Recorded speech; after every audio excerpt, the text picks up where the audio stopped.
Hati-hati dampak negatif pakai jasa tukar uang baru. Tonton sampai habis dan kalian akan mikir ulang untuk pakai jasa tukar uang. Karena ini tuh akan berdampak ke ekonomi dan juga untuk segmen yang menengah ke bawah. Saya udah bahas di VT sebelumnya, untuk jasa tukar uang baru itu kan 20-30%.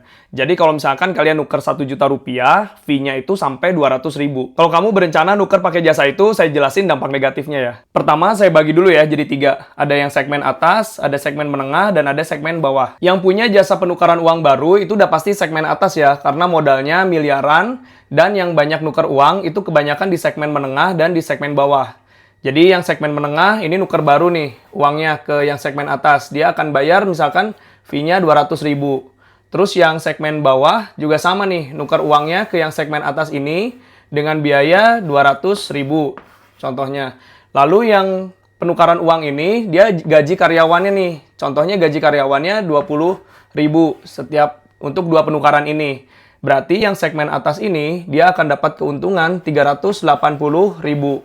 Dari sini bisa kita lihat ya, uang yang dari segmen menengah dan yang segmen bawah itu naik ke atasnya, ke segmen atas bisa sampai 380. Sedangkan yang 20-nya ini untuk gaji karyawannya jauh lebih rendah, akan turun ke yang segmen bawah. Jadi kelihatan uangnya naik ke yang segmen atas, sedangkan yang turun ke segmen ke bawah itu hanya 20, jadi lebih kecil ya. Yang jadi dampak negatifnya itu ketika uang 380 ini itu hanya berputar di kalangan atas saja. Jadi dia beli barang mewah, makan mewah, itu hanya berputar di ekonomi yang kalangan atas saja. Dan lebih parahnya lagi, kalau misalkan uang ini malah dibelanjakan ke luar negeri. Jadi secara ekonomi itu nggak akan berputar. Dan muternya cuma di situ-situ aja. Bandingkan kalau kamu nggak pakai jasa penukaran uang. Jadi uang itu misalkan ditabung atau kamu beli buat makan bakso bareng-bareng sama keluarga, di mana uang itu jadinya nggak lari ke segmen atas, tapi uang itu akan berputar ke segmen bawah dan akan berputar sesama segmen menengah ataupun bisa di segmen bawah.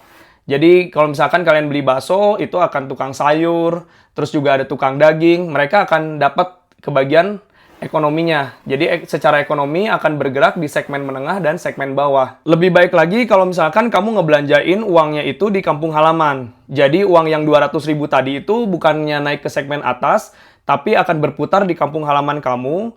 Jadi secara nggak langsung kamu akan menjadi penggerak ekonomi yang ada di kampung, yang ada di segmen bawah ataupun di segmen menengah. Jadi uangnya akan berputar di sini-sini aja.